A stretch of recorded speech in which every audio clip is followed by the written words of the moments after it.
is the Shot Quality Bets free pick of the day breakdown. I'm your host, Justin Perri. Welcome back. I missed you yesterday. Wasn't in. And big shout out to Musa, who got it done. But let's talk about, well, maybe didn't get it done. But let's talk about the picks and projections and the results and everything powered by Shot Quality Bets. If you want to get a taste, this free pick in your email every day, sometimes sending you those free articles that you can check out by going to the blog, you just got to go drop in your email. It's really easy right there. Enter your email address to get access, hit get free picks. And of course, we also give this out on Twitter. You can subscribe right here on YouTube, and you can join our Discord, discord.gg/shotquality. And we post it there first, actually. So if you're part of the community in Discord, you definitely get this right off the bat, fresh off the presses. Woo, missed the day. You can see me being a little rusty, but we're not stumbling too hard. We're going to get into yesterday's pick. So Musa gave out Central Connecticut Army. Really, honestly, a nice play. Central Connecticut did everything they could, and I think Army did everything they could to stop us. Army was projected to score a good amount of points more, 10 points in general, and 13 points in the first half alone, only scoring 18 points in the first half. Makes it hurt when we only come in 3 points under the line. Of course, if you played this with us the night before, if you're a member and you get the 10 p.m. emails, this line actually locked into our model's grading system at 127.5 and creeped up. So some people were cashing the ticket, some people were losing the ticket, but important to play early, important to get those lines as soon as possible. And of course, showing some value for the Shot Quality Bets membership with this play. But again, Central Connecticut did their part. Army really didn't. We don't like to see ice cold double ices on an over.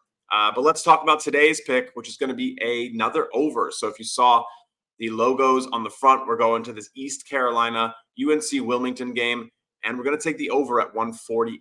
It just got sent out in the 10 a.m. email at that line. So we're locking it in there. We really like this play. You could probably play it up to around 143 pretty safely. If this one does move, sometimes we do see this movement. But let's talk about why we like the pick today. Of course, the model projection around 149 always helps. But what's really standing out aside from the model is really the way ECU kind of plays. Good rebounding team, high free throw rate team. You're seeing that. That's what you want off the bat. Extra possessions, points with no clock running. That's what you want for an over, right? High frequency attacking the rim, good defensive rebounding. Maybe you would like them to give some possessions away there. But what I'm really interested in here is really how their defense has looked as well. So we'll scroll past their schedule. You can see every projected game score on my page here for ECU. But yeah, shot selection is pretty high. Shot making has some room to improve, maybe a little worrisome. But the defense is pretty porous. So they're allowing teams to take good looks, and they're allowing teams to, get a lot of rebounds as well. So you're seeing both sides of the ball when ECU plays is getting extra possessions. So we really like that. They develop a decent amount of open threes. Rim and three rate's pretty good, 84%. So they're taking valuable shots and they're letting opponents take valuable shots. You can see a really high rim and three rate against. So Wilmington here, who has a really high frequency in the pick and roll, which is okay, probably wants to take a little bit more of a valuable shot rather than probably ending up in the mid-range. As you can see here, they take too many mid-range shots. But efficient free throw shooting is really nice. That means when they maybe get some offensive rebounds from a weaker ECU defensive rebounding effort that could get hacked, go to the line, might be good at getting those types of takes. But yeah, I mean, look, Wilmington has some worries of their own, but a 140.5 total is definitely a little bit low here. You can see they've had some games coming in a little bit differently than what you would think is going to happen here. A little higher, 149 here, 160 here.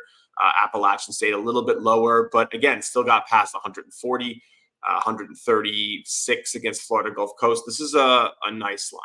This is a good place to take this UNC Wilmington team. They've been on the road a lot. They might not be defensively ready for a pretty strong ECU attack. So let's lock it in over 140.5, play it up to 143 pretty comfortably. And of course, if you want this in your inbox every single day, you want to see my beautiful face back here, sometimes Musa when I'm not available, but that won't happen too much, I promise. Appreciate you guys all tuning in. Like, subscribe, follow, join the Discord, shoot me a DM. I don't care. Let's talk some hoops. Let's do it with Shot Quality Bets data. Some of the best in the business. Definitely helps me win And we'll see you back here tomorrow. Thanks for hanging out and appreciate you. The music in.